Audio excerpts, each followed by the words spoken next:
What if an alien biologist from outer space visited Earth? Imagine he was looking for the most intelligent of our planet's tens of millions of species. He'd probably start with the apes. They all seem pretty smart. A chimpanzee can do most of the things a 2.5-year-old human child can.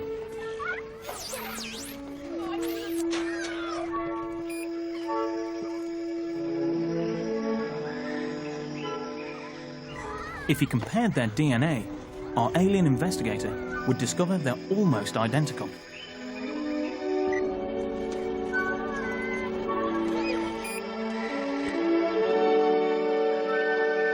Biologically, he wouldn't hesitate to classify we humans as just another kind of chimp.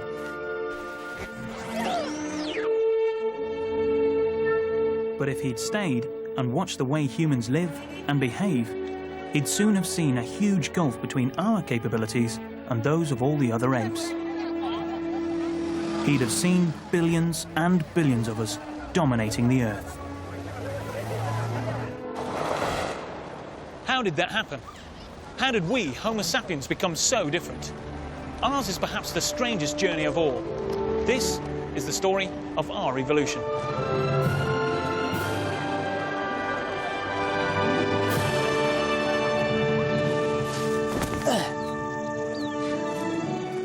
In this program, we're going to take a 5-million-year journey from chimpanzees to modern man. I'm going to meet our closest living relatives and discover how we used our hands to get ahead.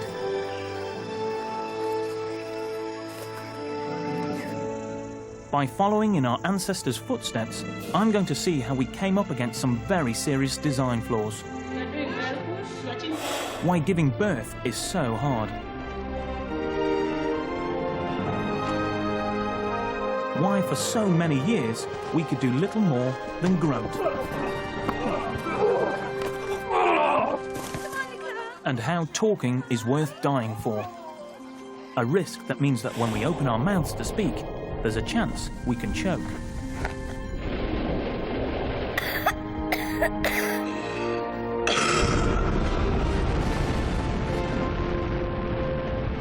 I'll find out how the human race almost became extinct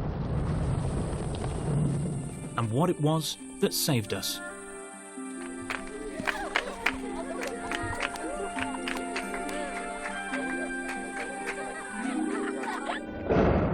And I'll be looking into the future, when we may be able to create perfect humans and even defy the aging process. Finally, I'll ask where evolution, whether for good or bad, may lead us next. Homo sapiens, both man and animal, the hairless ape. Yet we're so different from all other animals on the planet. So where did we come from?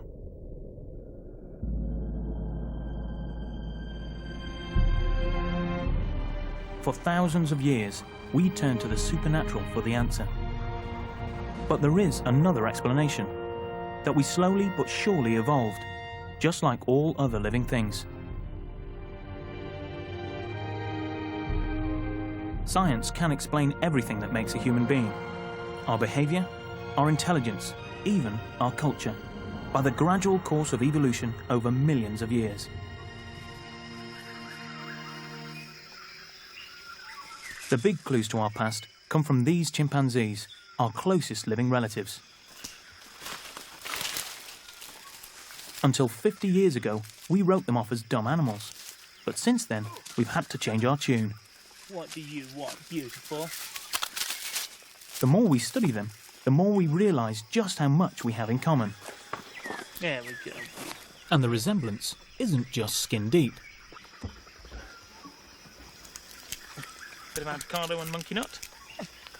Bit of pineapple, anyone? Anyone? The evidence that we really are descended from a chimp-like ancestor is deep within the workings of our bodies, in our genes. I still love you. Amazingly, we're more genetically similar to chimps than Indian elephants are to African elephants. 99% of our key genes are exactly the same. That's just 1% different. So what's the story in that 1% that's taken us from ape to man? I'd like to think that we at least behave a little differently. My table manners are marginally better than this. What are you doing? But my life is so much more complicated. I flew to get here. I drive a car. I watch TV. I use a mobile phone, a laptop. All these guys have to do is eat, groom, and play. Something amazing must have happened to our ancestors to let us dominate the world. What triggered that transformation into the super intelligent beings we are today? What are you doing? What are you doing? Surprisingly, it was nothing to do with our brains.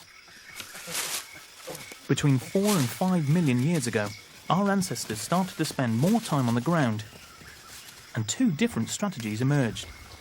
Chimps evolved walking on their knuckles as a way to get around. But we took a more radical approach, and since then, we've never looked back. The first step in our journey was just that. We stood up on 2 legs. We became what is known as bipedal. Over the years, there have been many theories as to what turned us into bipedal apes. The current thinking is that walking upright evolved in the forest and then became a more efficient way of travelling between patches of trees. It was a very, very gradual process.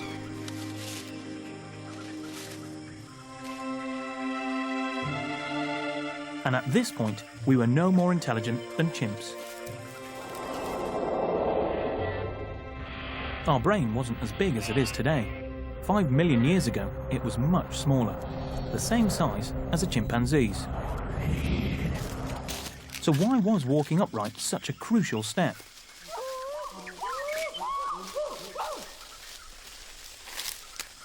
Well, by putting all our weight on our feet, we freed up our hands to do other things. If you look at the adult chimps in this reserve in Cameroon, you soon see how amazing human hands are.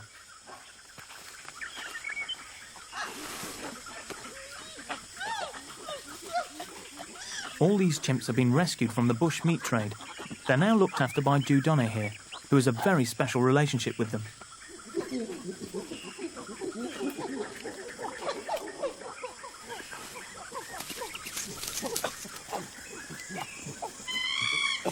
The chimps have been playing with Dudone's shoelaces for years.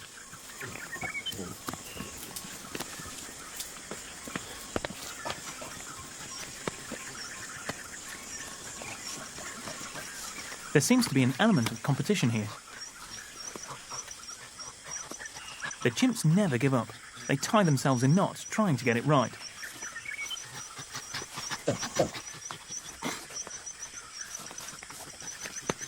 But however hard they practice, for however many years, they can't compete.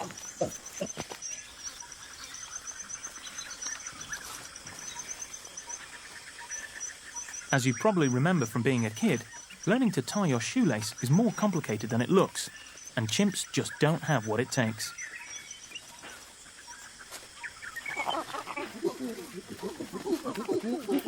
So why do we beat chimps at tying shoelaces hands down?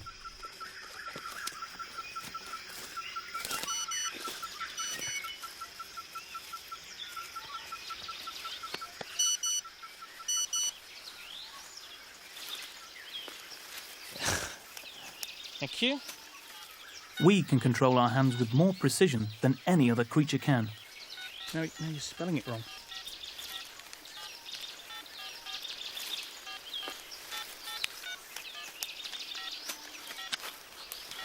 That's it. Probably not.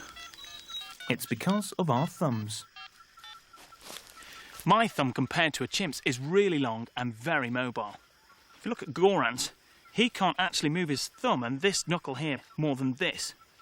Whereas I can move mine right across here. So whereas he can just do this and this on the side of his finger, I can go 1, 2, 3, 4, making my hand an expert tool for handling small and delicate objects. It was this precise touch that was crucial in making us what we are today.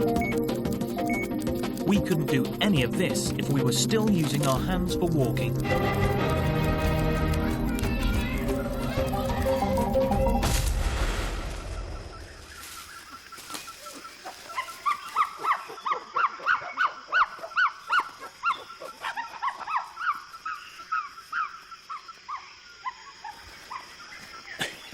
But our ancestors didn't evolve this new anatomy just overnight. It took hundreds of thousands of years. And it also took an important change in the climate to make this evolutionary leap away from the chimps. It was then that we parted company. The chimps stayed in the trees. We walked out onto the newly formed African savanna.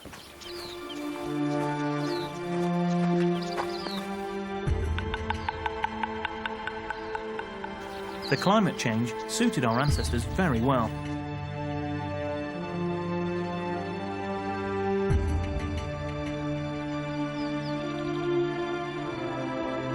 Over the next few million years, it got drier and drier, completely transforming the landscape from thick forest into savanna.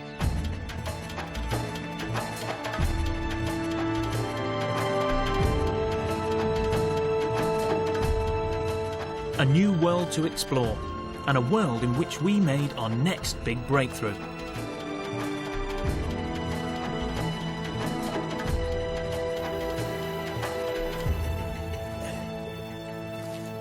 As our ancestors used their hands less for climbing and more for holding things, they would have got much better at manipulating basic tools.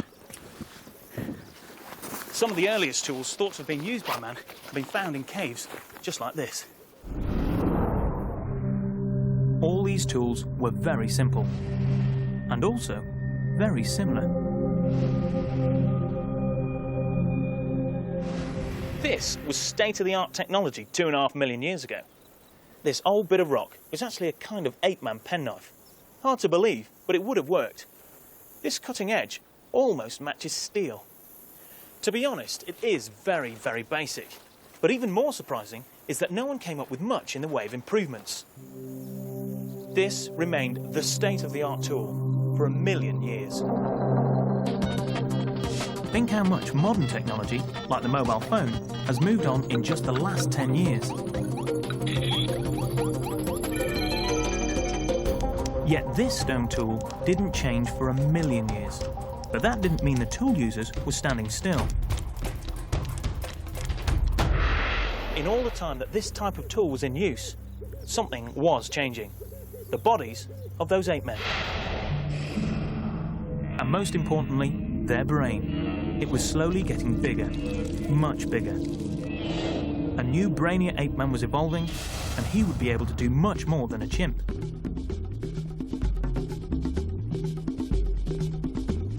But why did our brains start growing bigger than those of the other apes?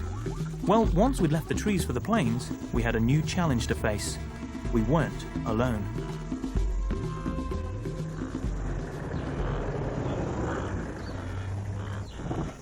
You can see the problem even today when you get out of the vehicle and you go on safari on foot.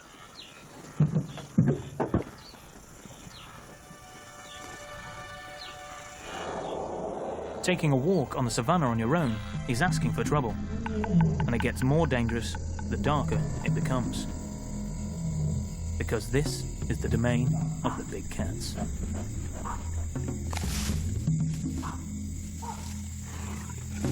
At night, baboons try to find a hiding place. They stick close together, and if they can, take refuge in a tree.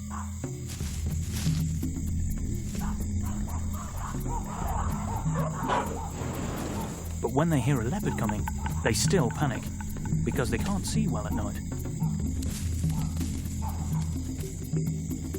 The leopard tries to terrorize the troop and force them into breaking ranks.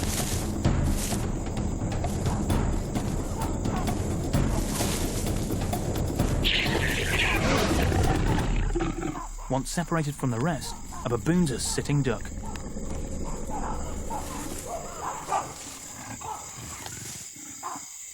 Imagine what it would have been like for our ancestors out here, 24 hours a day, trying to keep their families safe from wild animals, with the only thing to defend themselves being stones to throw at them, and without a torch. This is no place for a soft, defenceless human to be out late on his own. With big predators around, you feel incredibly vulnerable.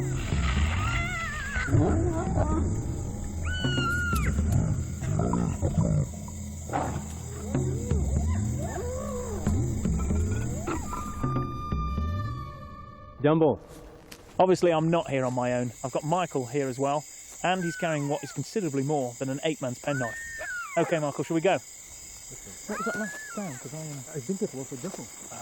right, I'm not there. Yeah. And there's solid evidence to show we humans really were under attack. Again, the answers lie deep in ancient caves.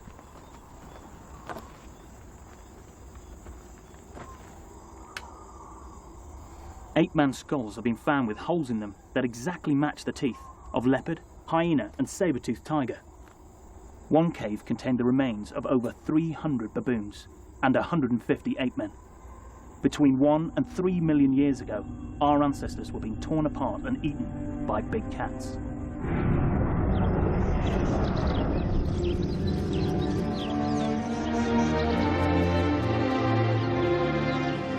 Even by day, life here is no walk in the park. But like us, at least baboons can see much better in the light.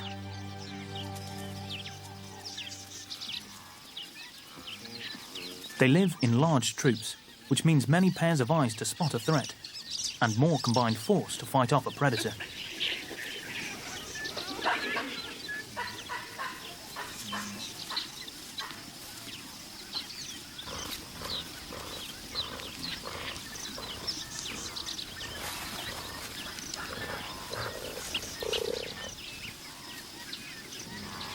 Safety in numbers gives baboons surprising confidence.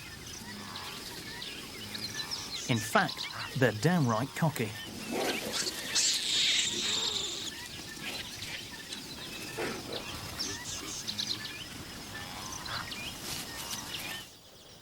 For our ancestors too, sticking together was the best chance of avoiding ending up as cat food. The communal life created new challenges and forced us to really start using our brains.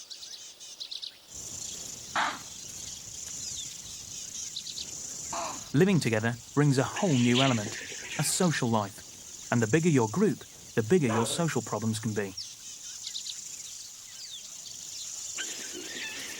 You need a bigger brain to cope.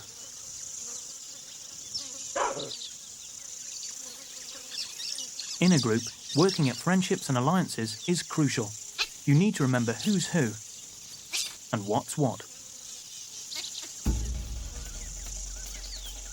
You need to be a diplomat, so you don't get on the wrong side of those with more powerful weapons than you. A single social gaffe can be disastrous.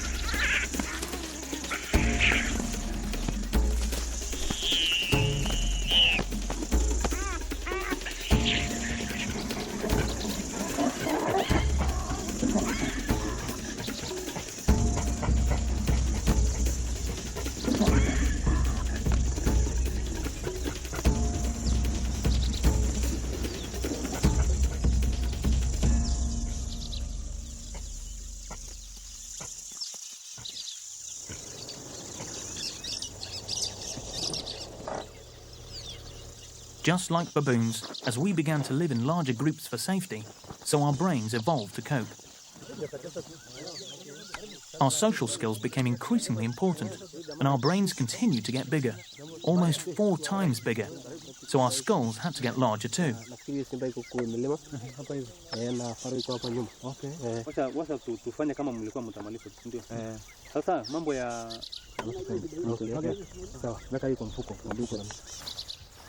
So, 1.5 million years ago, in steps giant-brained Homo sapien and world domination. No, not yet, because being the two-legged brain boxes of the savannah now gave us a problem our four-legged friends didn't have. Take wildebeest. Because the female wildebeest walks on all fours, she can afford to have wide hips. And that makes giving birth quick and easy, which is important with so many predators around.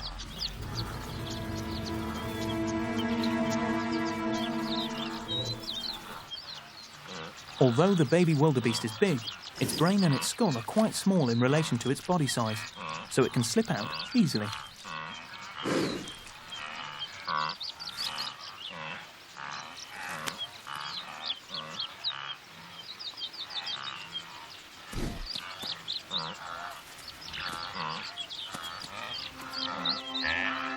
That's true for most land mammals, but for humans, birth is where we pay the price for our big brain.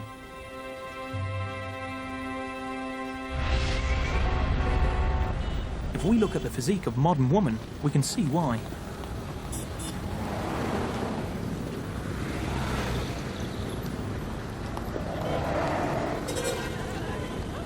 The best design for walking upright is a slender body with narrow hips.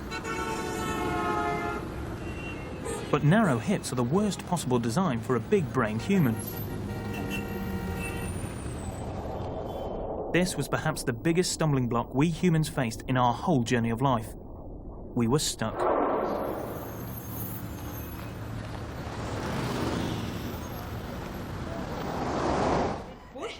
Push hard, push down, push harder, push a bit harder, a bit harder. But evolution came up with a surprising solution. Unlike almost all other mammals, our skull isn't fully formed at birth. A human baby's head is soft and squishy, allowing it to pass down the narrow birth canal.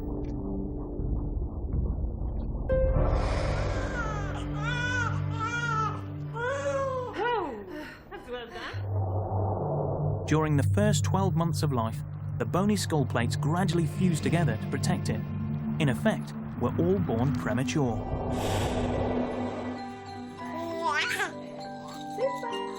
So, for the first few months, a human baby is extremely vulnerable, requiring constant care.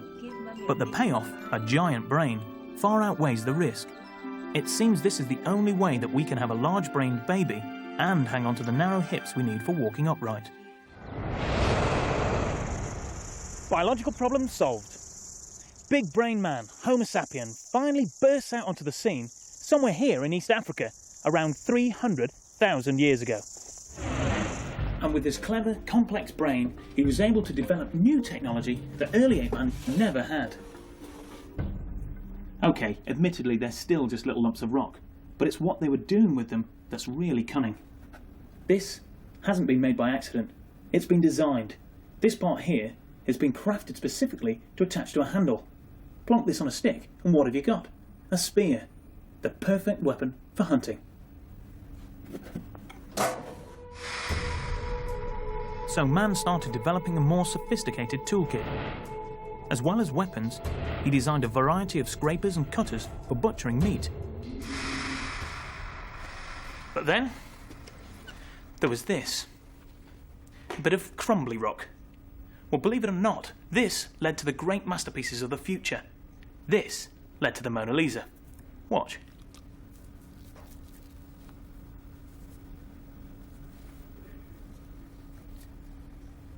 It was the first paint. It's ochre, crumbly iron oxide. This piece was found in Blombos Cave near Cape Town in South Africa and is at least 70,000 years old. What's amazing is that it's engraved. This abstract etching is the first recorded work of art. It marks the roots of what we now call culture or civilization. And this old pig jawbone might even offer a clue to when religion first began. It was discovered in the same grave as an early human, and it's dated at more than 100,000 years old. It's the earliest evidence of ritual burial. The very act of carefully burying a body with other objects suggests that those people believed that death wasn't the end, that the spirit lived on.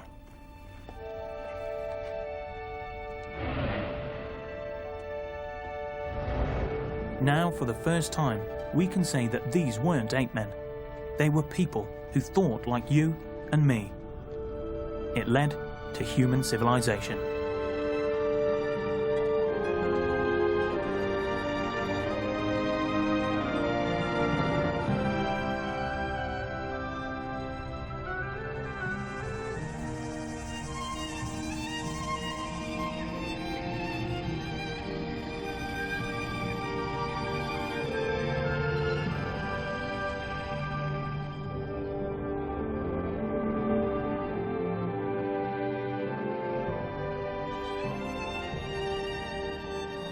Those early people had an understanding of the past and of the future. They recognized their own mortality. Art and religion set us apart from the rest of the animal kingdom. They're the most difficult things for scientists to explain.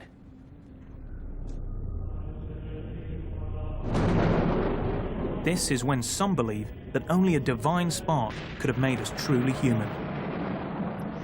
But is there another way to explain these sudden breakthroughs? And they had a big procession through here. Palms were difficult to get in medieval times, and so they often used branches from the... Many scientists believe that the trigger was something that we all take for granted. Because this is where the main Palm Language. Sunday procession took place. From the fossil skulls of our ancestors, scientists know that their voice box, or larynx, was much higher up than it is today. It's still in this position in the chimps and other apes.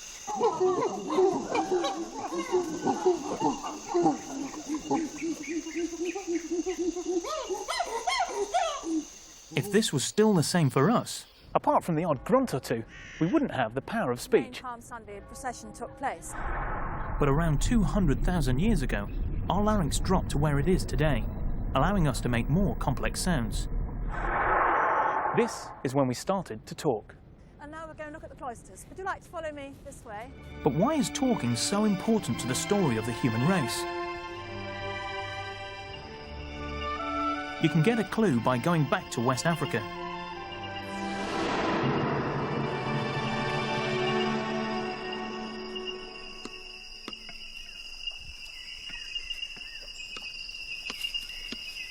These chimps are collecting nuts to eat.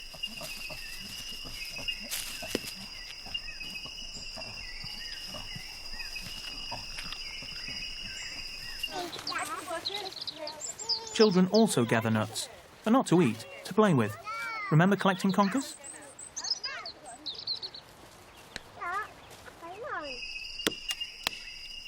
Chimps have to use a rock or stick to crack open the nuts. They pick up these skills by copying.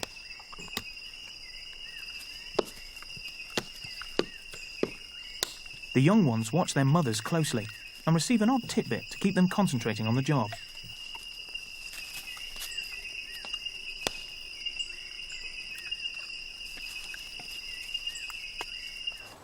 Five. God, that's a big one, isn't it? Got 3, and I've got 3 as well. Like the chimps, the younger children learn by copying the older ones, handing down skills across the generations.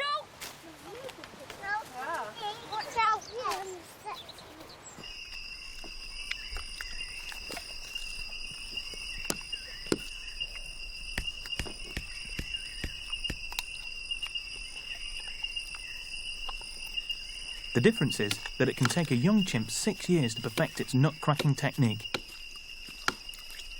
We humans, on the other hand, can use a shortcut. We can teach even very young children simply by talking to them. That's a nice little conker. Don't eat it, though. Go and put it in a pile. So they can learn a new technique for opening the conkers instantly. Are you opening them with your heels? Yeah. Are you? Much easier to do it like that, isn't it? Bye-bye. In there. Don't eat loads, because otherwise you won't... Oh, there's already conker in here. What takes chimps years to learn, modern-day children can pick up in minutes. And with language, we continue to learn new things all our lives. We've got about 100 conkers there. By 100,000 years ago, we were solving problems by talking together. We were using our big brains to communicate with each other as never before.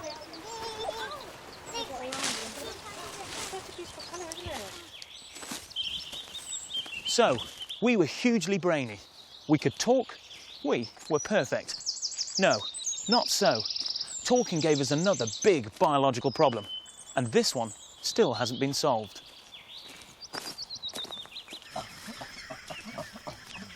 Let's look at the adult chimps in Cameroon again.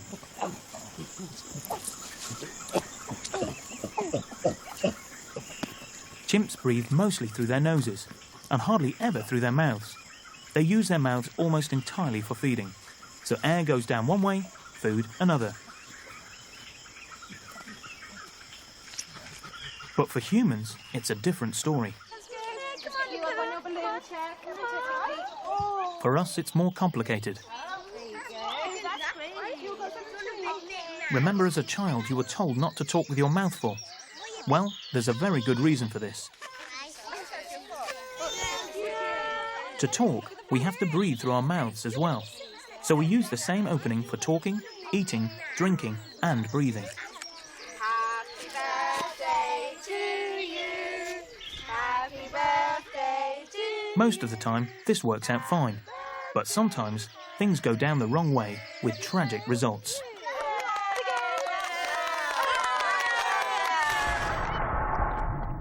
Normally, when we swallow, a flap of cartilage covers the windpipe, so the food goes straight down to the stomach. But with our larynx now in its lower position, just occasionally food falls in and down the windpipe, where it blocks the airway to the lungs, making us choke. Every year in Britain alone, around 200 people choke to death.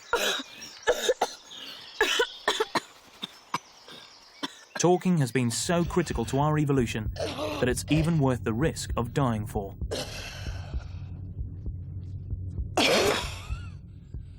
Oh, that's better. Well, we could talk, but one thing's for sure, we hadn't evolved into biological supermen. At this point in our journey, it had been 4 million years since we'd split from the other apes. So let's recap. What had happened to us during that time? Well, Biological evolution, that is the physical changes to our bodies, has worked some slow but crucial changes in us. First, around 4 to 5 million years ago, we stood up on 2 legs and walked. But then it was another 3 million years before we started getting clever with our hands. It wasn't until over 1 million years later that our brains got as big as they are today. And for all this time, our only form of conversation was probably just grunting.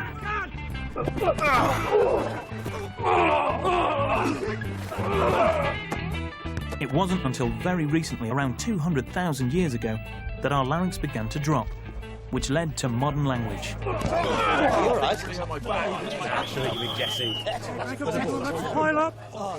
but now that we could talk, our cultural evolution could go into warp speed. Cultural evolution was a brand new trend. It isn't based on genes like biological evolution, it's about the sharing of ideas. Talking allowed ideas and knowledge to be passed around so quickly that it was one of the greatest revolutions in the journey of life. A breakthrough that set us on the path to world dominance.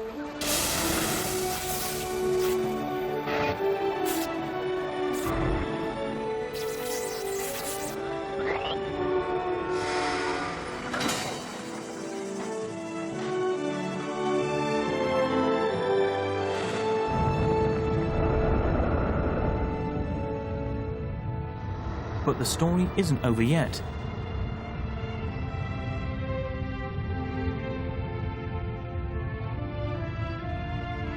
"75,000 years ago, modern, talking humans were thriving here in Africa.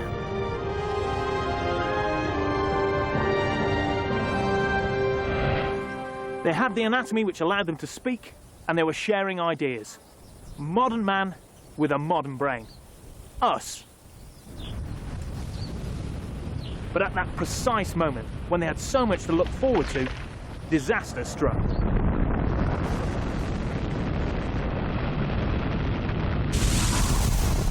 A volcano called Toba in northern Sumatra erupted.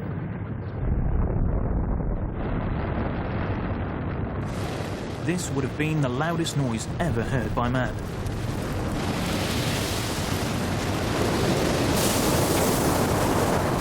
It blasted vast clouds of ash and sulfur dioxide right across the planet, blocking out the sun. It triggered a 6-year global winter that would have blighted the entire world.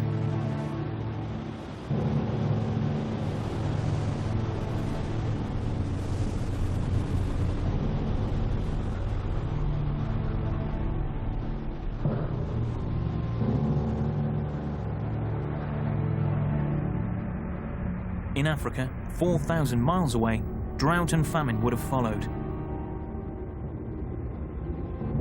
Millions of animals would have died. The animals we humans depended on for meat.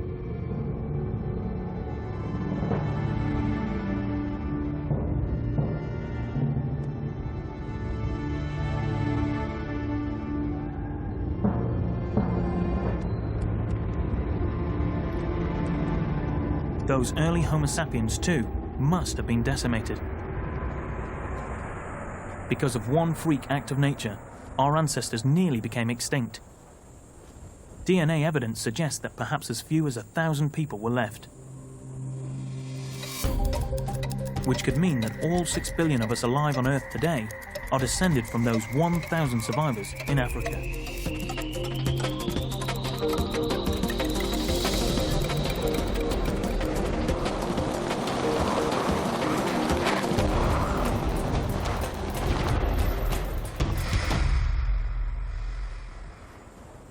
This mega catastrophe must have pushed man to his limits.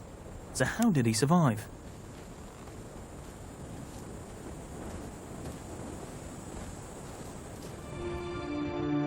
Scientists now believe what really may have saved us from extinction was working together, sharing information. To get some idea of what it must have been like after Toba blew its top, you can go to the Kalahari Desert today. It's one of the harshest places anywhere in the world.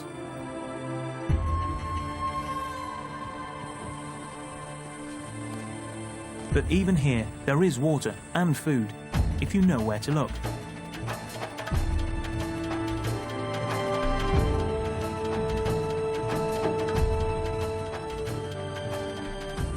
The Jun people of northern Namibia are mainly hunter-gatherers. How do they cope with living in such heat and drought?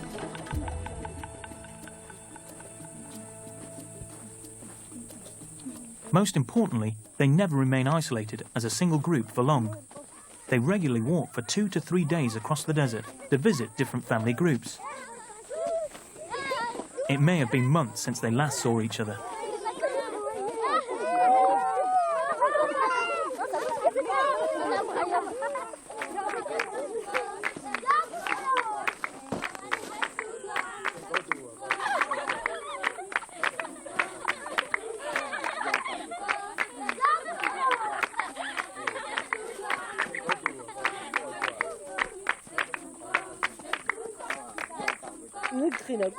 Once here, the highlight of the visit is swapping gifts.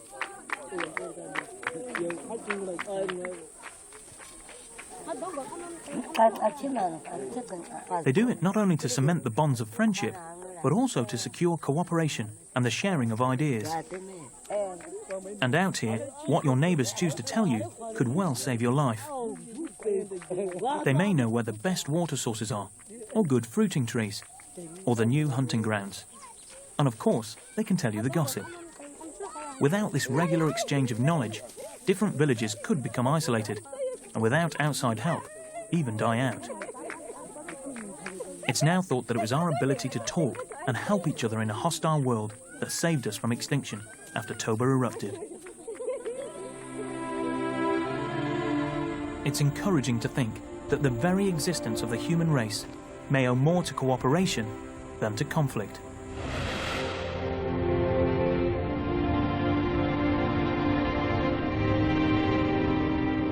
Gradually the world recovered, and small bands of pioneering humans started to leave Africa and travel to the far corners of the earth.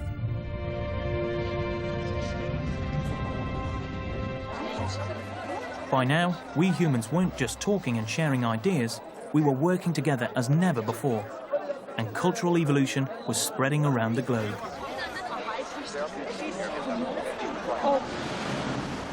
But the communication skills of this cooperative modern man were still quite limited.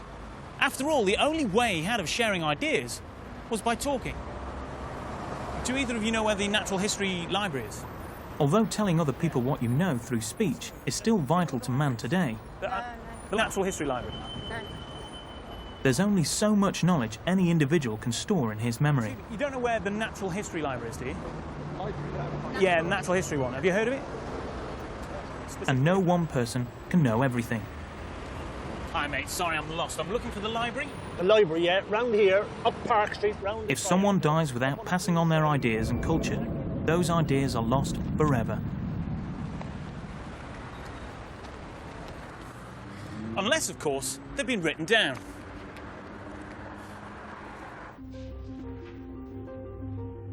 The answer was for us to start preserving our ideas and knowledge in books.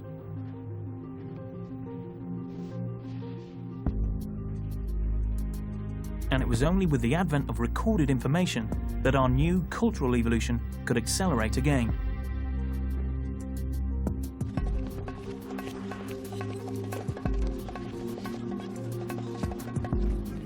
Writing was an enormous breakthrough. It stopped culture being lost and meant successive generations could begin to build on what had gone before.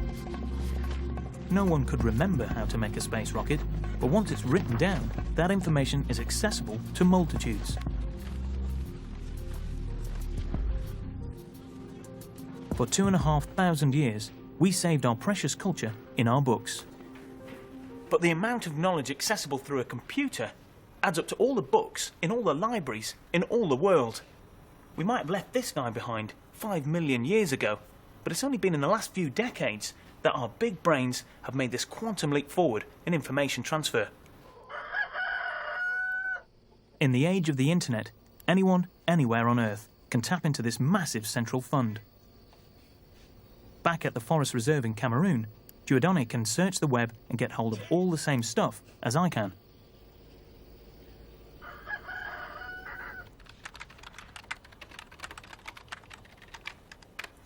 And it's fast. If I download a picture into the computer, I can send it halfway around the world in seconds.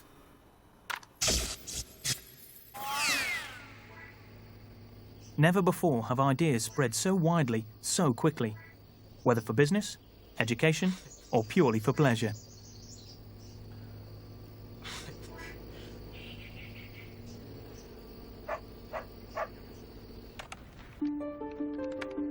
Computers are now the core of modern culture. But without writing, and without this power to store knowledge, where would we be? The answer is here, still in the Stone Age. If you could use a time machine to bring a Stone Age baby from 35,000 years ago and educate it here in our modern world, it could do anything, become an airline pilot, doctor, even president. By the Stone Age, people were just as intelligent as us. And if a 21st century baby was sent back 35,000 years, it would be no more advanced than the people who lived then. Strip away our technology, and underneath, we're all still cavemen. That's because our genes haven't changed since the Stone Age. These two babies would have the same genetic makeup. But just suppose both babies were unlucky and were born with a serious genetic disease. In the past, this baby would have died. His defective gene would not have been passed on. It was, after all, survival of the fittest.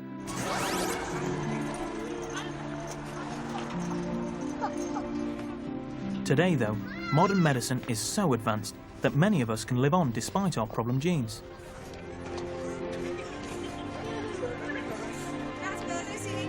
Whereas in the past, we wouldn't have survived.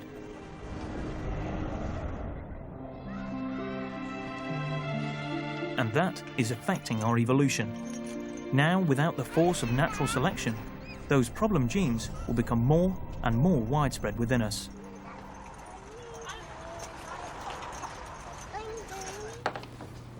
But fortunately, our most important evolutionary trait, our big brain, may have come up with a solution. We are embarking on a revolution, genetic engineering. In as little as 10 years from now, we may be able to alter our children's genes before they're born. We now know which genes are involved in some 5,000 illnesses. Scientists believe they'll soon be able to manipulate these genes in a fertilized embryo.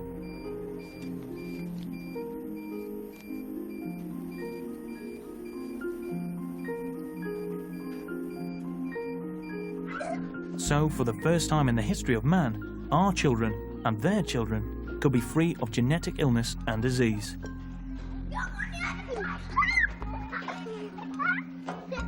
That's just what scientists know today.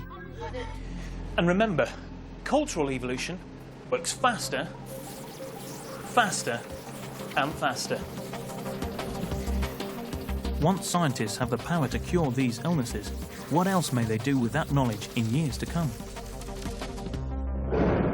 Imagine a world where the same technology could enhance our children's looks. As you make your choices for your daughter, I can click them into my computer. Could we soon be ordering up designer babies? So, the first thing to think about, have you thought about what kind of skin colour you'd like her to have? Could we choose the perfect features for our child? A bit like that? Yeah. Does that look okay? Yeah. Every detail, from skin tone to eye colour. Can we have glue? And have you thought about to really see the features of the face, the nose? No more nose jobs, and no more plastic surgery. Full. That's great. Yeah, happy with that? Oh, that's fantastic. We could design and create the perfect child. And what about their brain power? Our offspring could become much more intelligent than us, much younger. Yes. Child geniuses could soon become the norm. Our children could be academically successful at a much earlier age and make modern technology look like child's play. Some scientists even predict that by 2020 we'll be able to manipulate the genes that control aging. While we age normally over our lifetimes, our children could reach 200 years old and yet keep their youthful good looks.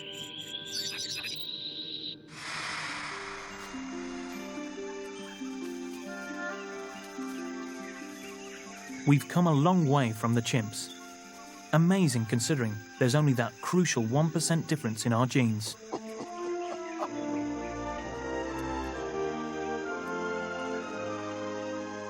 Our journey of life has certainly been a rocky ride. Until now, our evolution was a game of chance. That we survived at all is something of a miracle.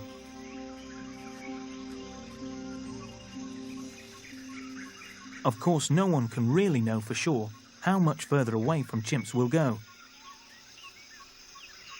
The difference is that now the choice is ours.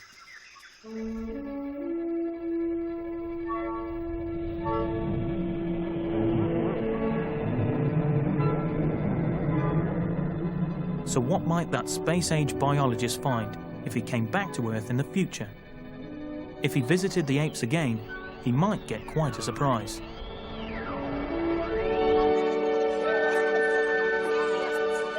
Before, he was comparing we humans with the chimps.